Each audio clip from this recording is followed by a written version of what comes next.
दोपहर से शाम हो गई और अभी तक कोई पानी तक पूछने नहीं आया। यहाँ क्या इस घर में किसी को भी किसी की परवाह नहीं? बहुरानी, घर की नई बहू को इतनी देर अपने कमरे में बैठे रहना शोभा नहीं देता। विजेंद्र को पता नहीं इस लड़की में ऐसा क्या अच्छा लगा कि वो इसे ब्याह लाया। मुझे पहले ही दीवान घर चले जाना चाहिए था। एक बात समझ लो बहू, इस घर के कायदे कानून तुम्हारे मामा मामी के घर से काफी अलग है। इस घर में रहना है तो इस घर के चाल चलन सीखने पड़ेंगे तुम्हें, और वो भी बहुत जल्द। वो असास की कड़वी बातों से भी ज्यादा अजीब था इस औरत का मुझे एकटक घूरे जाना। ये आपके साथ कौन है? ये है बसंती, बहुत सालों से हमारे घर में काम करती है। ये गूंगी है, बोल कुछ नहीं सकती पर सुन सब सकती है।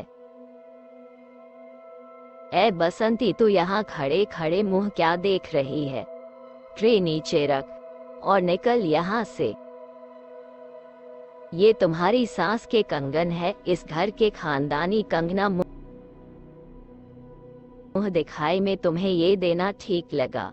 इन्हें संभाल कर रखना, अपनी जान से भी ज्यादा ध्यान रखना इनका। बड़े घरों में क्या जान से ज्यादा चीजें महत्व रखती है?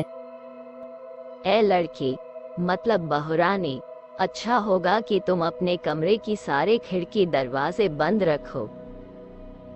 रात को चाहे कोई भी आवाज क्यों ना आए, दरवाजा और खिड़की बंद ही रखना, गलती से भी खोलना मत, समझी ना? आखिर ऐसा क्या होता है इस घर में रात को? ये सब सोचते सोचते मेरी आंख कब लग गई मुझे पता ही नहीं चला।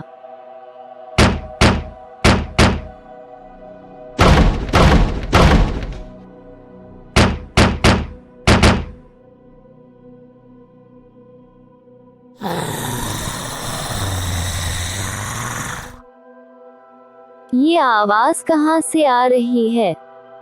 आखिर कौन हो सकता है इतनी रात को? जिस तरह की ये आवाजें आ रही है वो किसी इंसान की तो नहीं लगती। यह कैसी आवाजें हैं? मुझे आज से पहले इतना डर कभी नहीं लगा। ये तो अच्छा हुआ कि मैंने कमरे का दरवाजा बंद कर दिया था, वरना क्या ये जो भी है वो मुझ पर हमला कर देता। क्या मुझे दरवाजे के पास जाकर देखना चाहिए कि बाहर कौन है?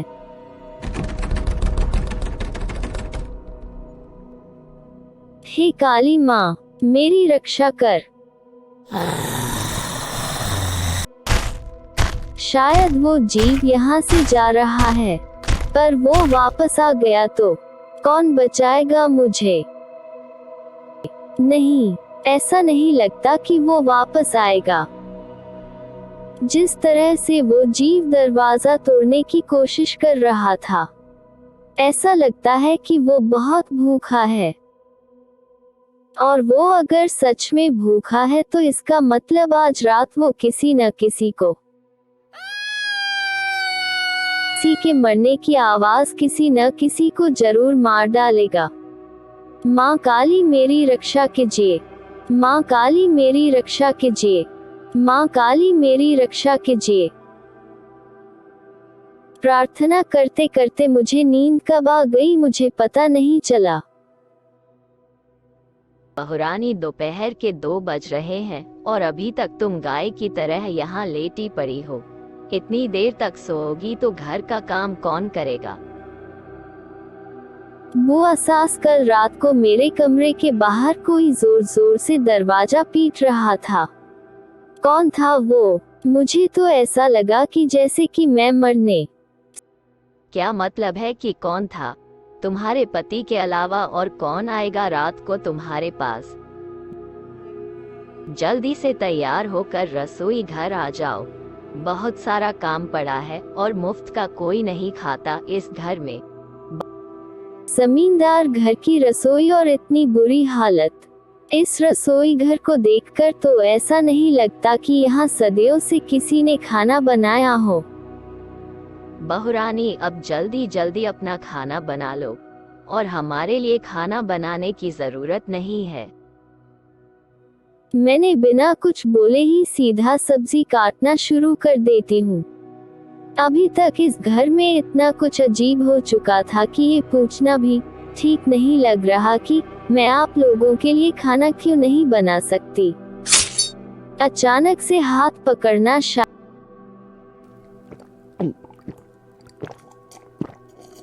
शायद बुआ जी मेरे बहते हुए खून को रोकना चाहती हैं। पर ये क्या, वो तो मेरा खून पिए ही जा रही हैं, जैसे बिना रुके कि ये खून ही उनका खाद्य है।